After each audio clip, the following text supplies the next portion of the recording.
Good morning, students. Hope you all are fine and good. So today's chapter that we are going to see is chapter 7, cooperative organization. So what's cooperative organization? So did you come across this name? Do you know what is that? Okay, let's learn about cooperative organization today. Okay, so before this we would have learned good morning, students. Hope you all are fine and good. So today's chapter that we are going to see is chapter 7, cooperative organization. So what's cooperative organization? So did you come across this name? Do you know what is that? Okay, let's learn about cooperative organization today.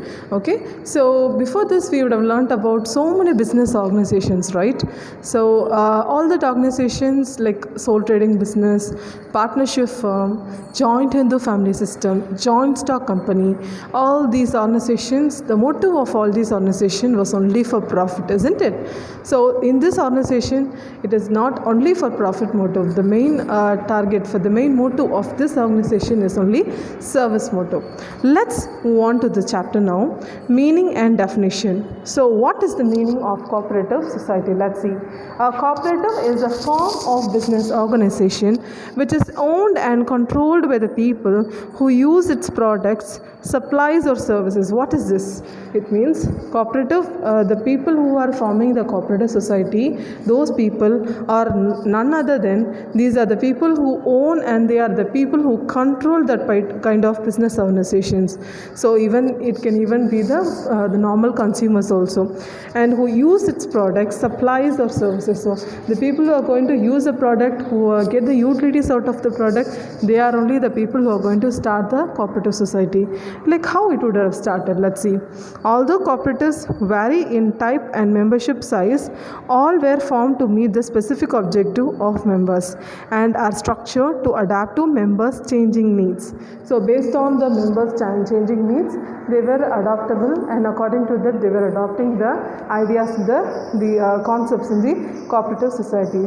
Let's move on. See in this box, this is the Rochdale Pioneer. What is this actually? In 1844 in England, what happened was a person called as Rochdale Pioneer, he just took 28 weavers with him and he started the first ever cooperative society, and he was the first man who started this organization. Okay, this kind of society, it was formed by Rochdale Pioneer. This you will get it for 2 marks. Please learn this, children. You will get it for 2 marks. Okay. Cooperatives are formed by individuals who coordinate among themselves to achieve vertical integration in their business activities. So the people who are going to form by the individuals who coordinate. So who all are going to join among themselves. So who all are going to just join into the organization with their interest. Okay, to achieve their target. They would have fixed one target for themselves and they must achieve that target. So they are the people who are going to involve into this business. Let's see. So more explanation about the cooperative society. See, cooperatives were useful for promoting the interest of the less powerful members of the society. Cooperatives were useful. It means it was very much useful. Cooperative society was very much useful. Actually, for what? It was very useful for promoting the interest. It means in order to promote the interest of the less powerful members of the society. It means the people who were the members in the cooperative society were not from a very big family and all. They were from a very normal family where they wanted to just do some favor for the society. For that reason, they have joined, they have formed a cooperative society and they have started to help the people. Okay. See, farmers, producers, workers and consumers found that they could accomplish more collectively than they could individually. So what they were doing is the farmers, producers, workers and consumers, and so all, they thought that the price of the product when they buy from a shop, it was more. So what they thought is, why not we make this product, why not we give it to the people, and why don't we give it for a less price? That is what they thought, and they started forming this kind of society. See children, you see whatever it is, when you do a business, for sure you must look for a profit, but the profit in a cooperative society was very less and it was only near to the margin. Okay, so when you produce a product and when you sell it to the consumers, what happens was they were more satisfied and the cost of the price also was very less. For example, when you see when you go for a village and all, you'd have already, many people will even come from village and all. So what happens is, at villages, few people will be educated, isn't it? Few members will be educated members. What they will do is, they want to do some good for their village, for their society, for their place. What they will do is, they will form an voluntary organization. They will form a group, a voluntary group.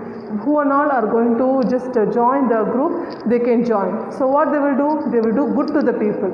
They want to do good in different ways. So what will not be there? For example, fertilizers, the cost of fertilizers is going to be high in that village. What happens is, these people will create, they will just produce the fertilizers, and these people will sell the producers and sell the fertilizers at a very less rate. So that is the cooperative society for which they have started there. Like this only they will do it. Okay.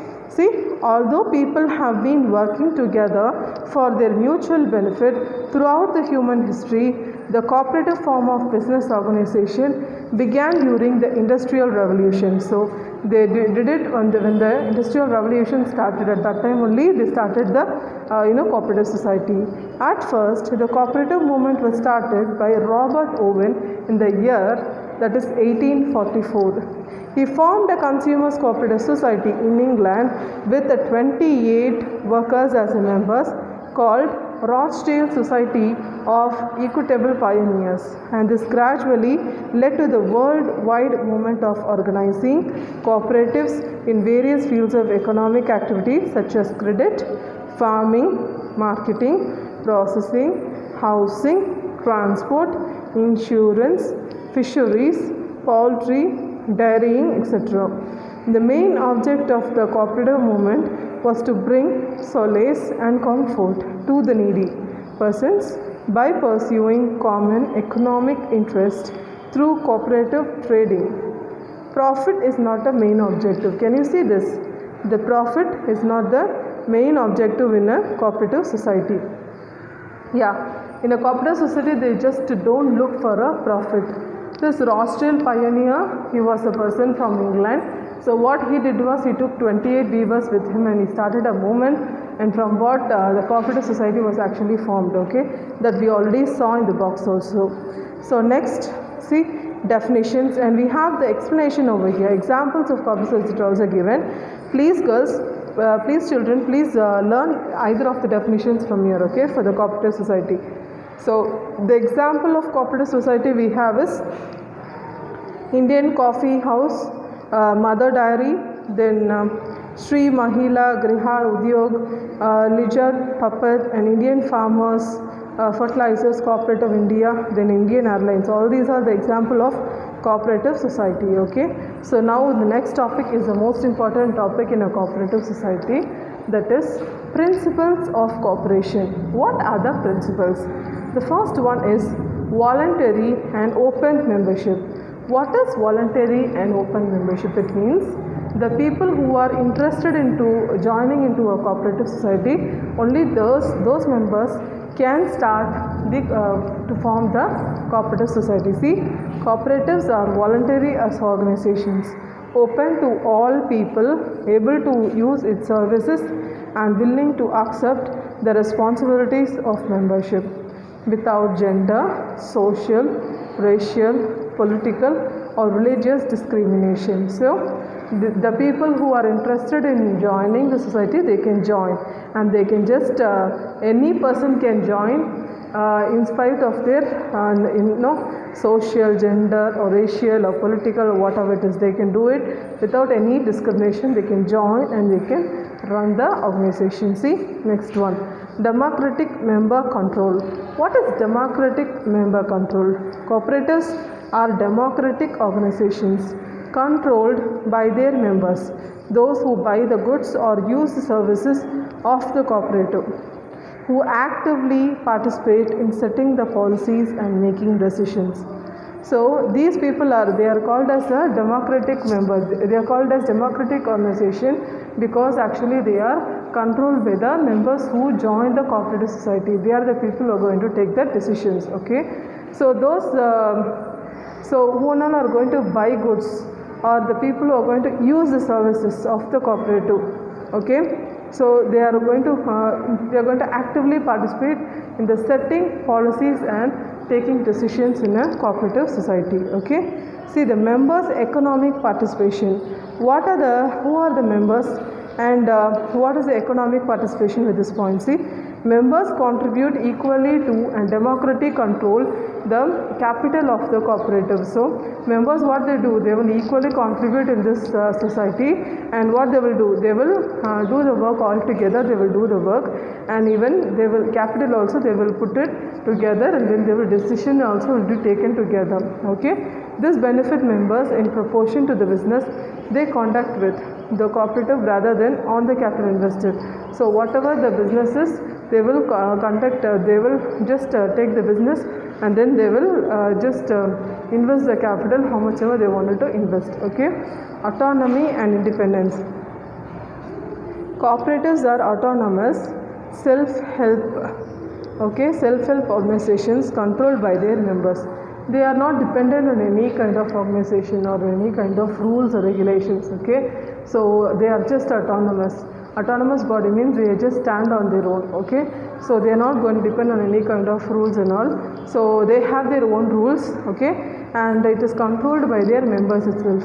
If a cooperative organization enters into agreements with other organizations or raises capital from external sources, it is done so based on the terms that ensures democratic control by the members and maintains the cooperative autonomies. So when the cooperative organization, okay, whenever they form an agreement, what they will do is, with the other organization, what they will do, they will just raise the capital, they will increase the capital, okay, from the other kind of sources, maybe taking the loan from the banks and all, and they will do it. Okay.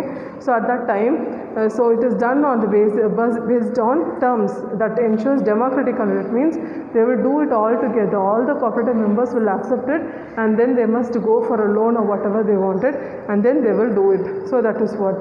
So next one is education, training and information. Cooperatives provide education, training for members, elected representative, managers and employees so they can contribute effectively to the development of their cooperative. Okay, so what they do?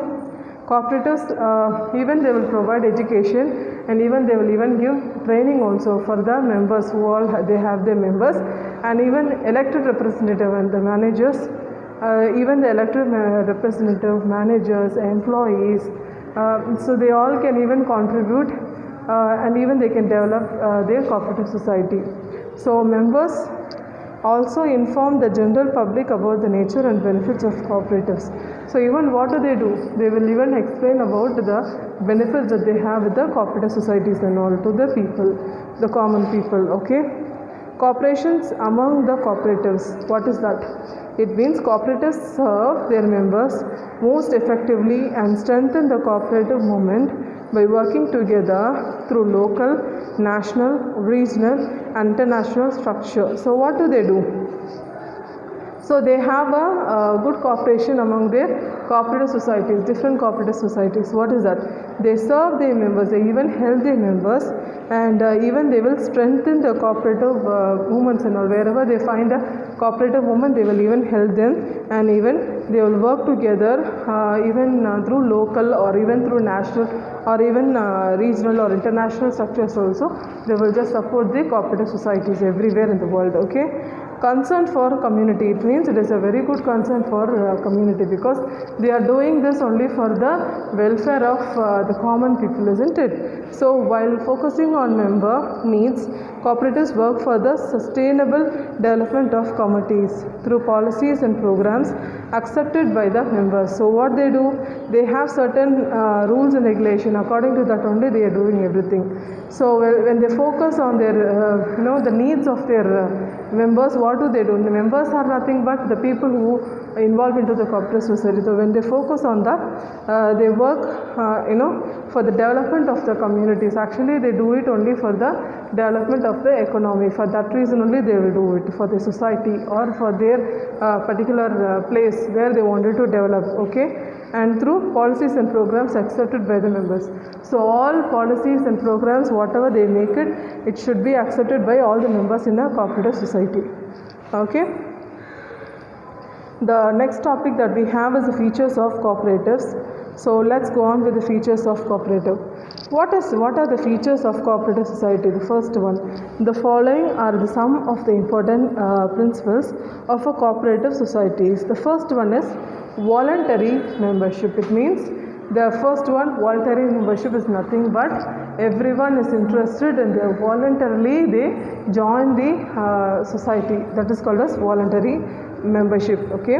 Any person can become the members of the society and can leave it at any time. So if they wish, they can come in, and if they want, they can just go out of the society. Next one, equal rights. So everyone will have a equal rights in a cooperative society. Each member of the society has an equal right to vote and ownership. So everyone has the right to give vote and even for the ownership also. So each shareholder has one vote. So everyone is going to have one vote. Everyone is going to have the same rights, okay. So no one is going to have more rights and nothing like that. Everyone is going to have equal rights and everyone has a right to vote. Only one vote for each person, okay. The next point that we have is democracy. The principle of democracy is adopted while making the decision. The decision of the majority is honored. In a cooperative society, whatever decision which they take, that will only go for the majority option, okay. So when one decision is taken, majority of the members in the cooperative society, if they vote for that, then they will take that decision. So that is what principle of democracy. Next one, honesty. It is a basic principle of this society. Its members should be honest. Selfish people cannot run the business of cooperative society. So all the members must be very honest, very much honest, and even the selfish people cannot run this kind of cooperative society and all, okay, because this the main motive of cooperative society is only for a service motive, okay. They are not running for any profit margin and all. So because of that, they must not be a selfish one, they must only be a honest one. That is what mutual confidence. It means they have a good confidence. See, the foundation of a cooperative society is laid on mutual confidence. Of course, each and every members must have a good confidence about other members also. They must have a good confidence. They must have a good mutual confidence within their members. Members of the society should trust each other and work like a team. Of course, they must have any team. They must have a good coordination. Only if they have a trust, they can work with a good coordination, isn't it? See the next one, welfare main objective. What is welfare main objective? Its main objective is to provide goods and services to its members at lower cost.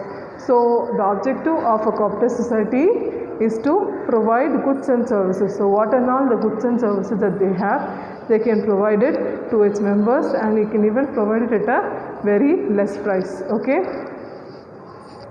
So next one is cash payment.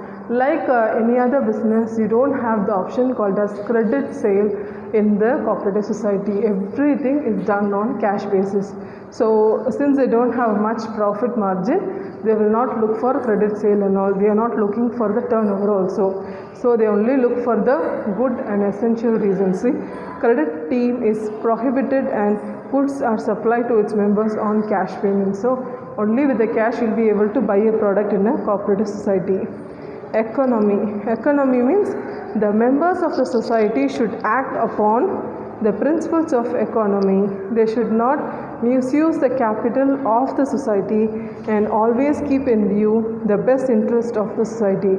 So they should not act on the principles means they should not act that I don't know this principle that we have in a cooperative society. They must not act that I don't know, I'm not aware about the rules that they have in the cooperative society. You must not say like that.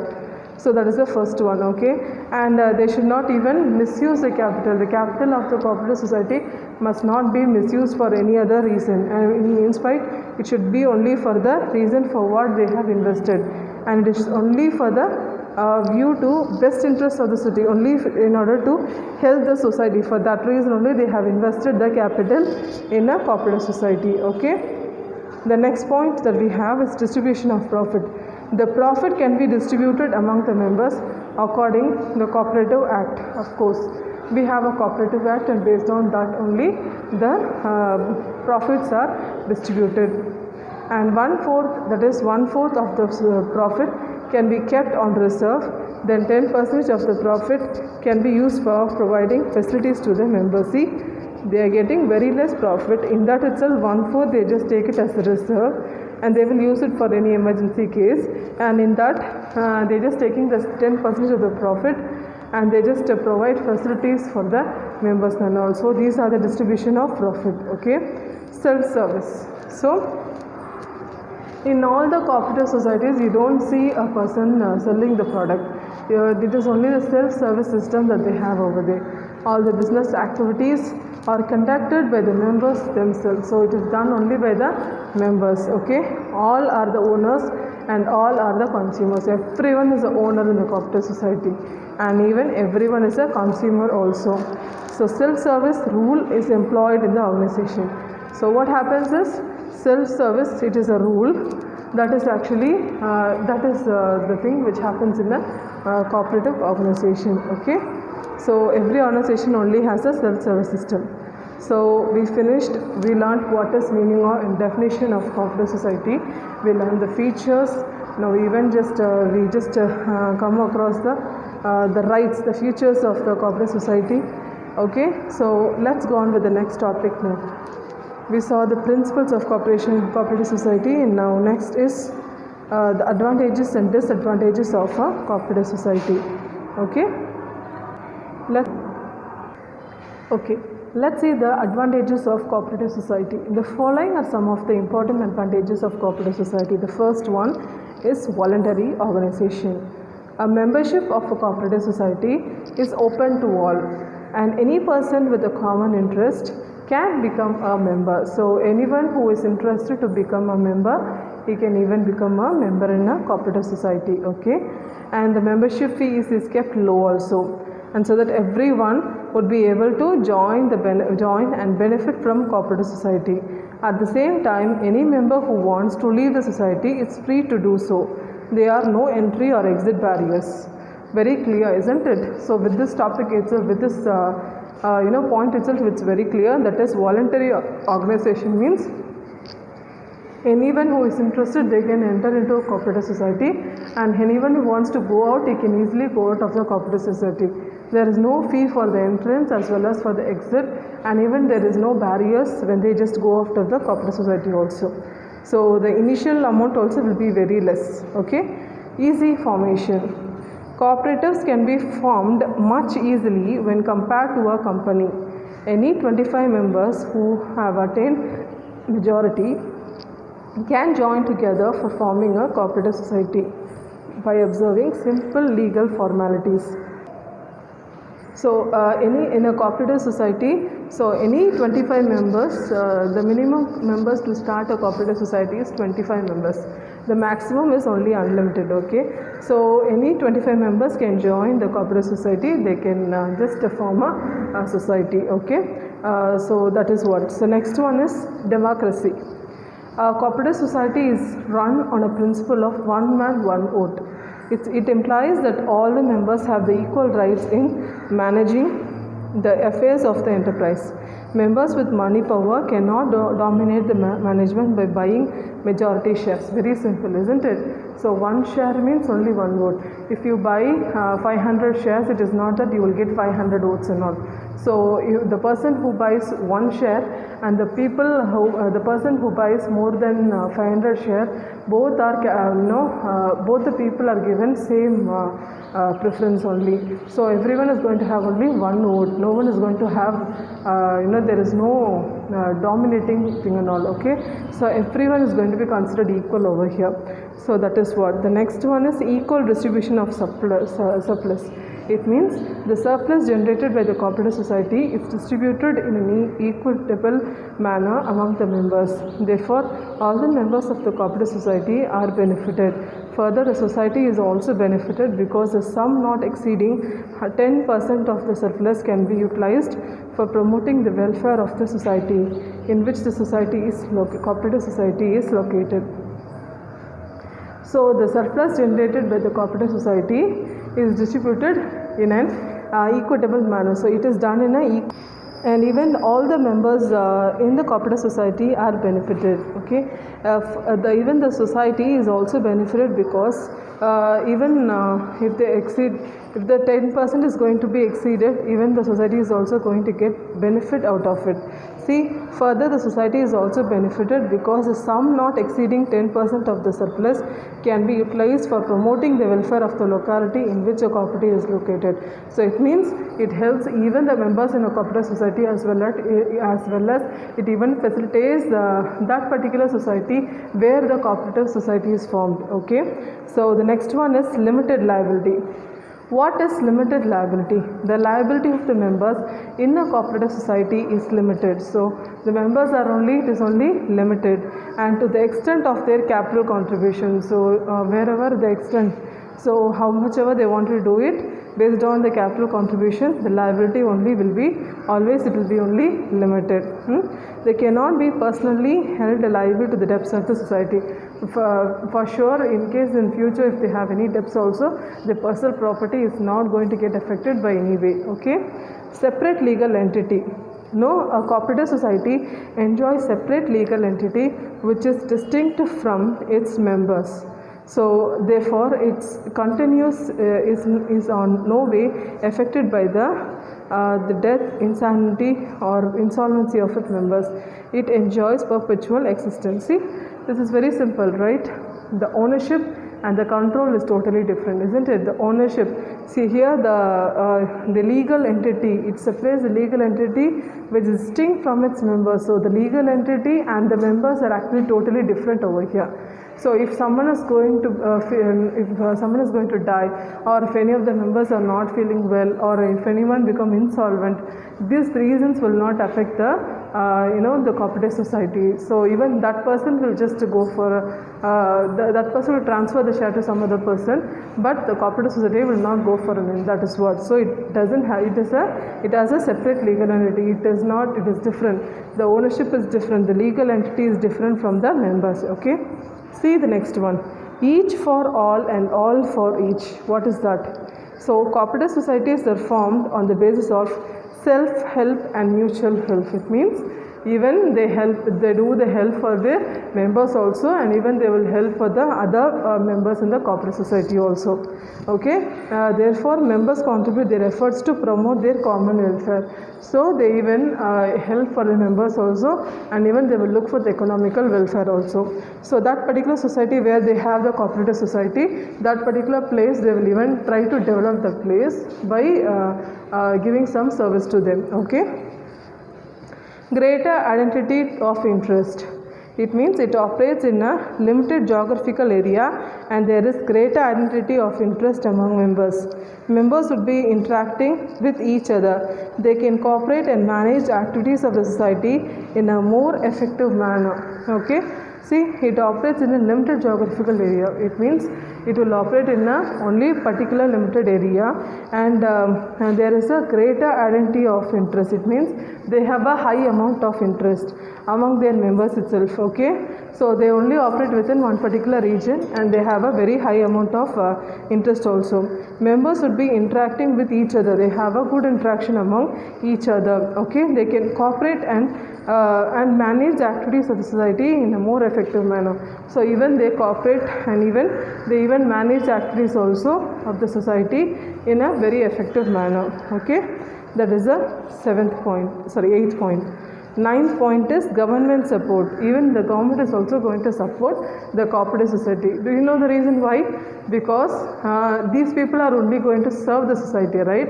So even government will also give some subsidy for them. See, they even get so much of subsidy. See, the government, with a view to promote the growth of the cooperative societies, extends all the support to them. It provides loans at cheap interest rates, provide subsidies, etc. So these all are done by the government. Okay, so they give very less amount, loans are given to them, and even interest rates are paid to them. Very less interest rates are given to them, and even they even enjoy many subsidies also. Okay. Elimination of middlemen. What is the elimination of middlemen? In a cooperative society, see, when the goods are, you would have already learnt in the first lesson, hindrance of commerce. In hindrance of commerce, you would have learnt, so many hindrances, isn't it? So when you just see that circle, the cycle of a production, first the goods are produced from the manufacturer, it goes to the wholesaler, then to the retailer, and then to the consumer. So many middlemen are involved, isn't it? Middlemen are nothing but the wholesaler and the retailer is a middleman only over there. Okay, the person who comes the intermediate in between. Okay, so they are the middlemen. So like that, in a cooperative society, we don't have much of middlemen. Directly, the goods are produced by the cooperative society and it is sold directly to the consumers itself. That is what elimination of middlemen. See, cooperative societies can deal directly with the producers and with the ultimate consumers. Therefore, they are not dependent on middlemen and can save the profits enjoyed by the middlemen. So, what and all the money which is involved when you transfer the goods within the middlemen, that money is also saved over there. So, the profit margin also is going to be less. So it means that the product is going to go and reach the consumers at a very less rate, isn't it? That is what.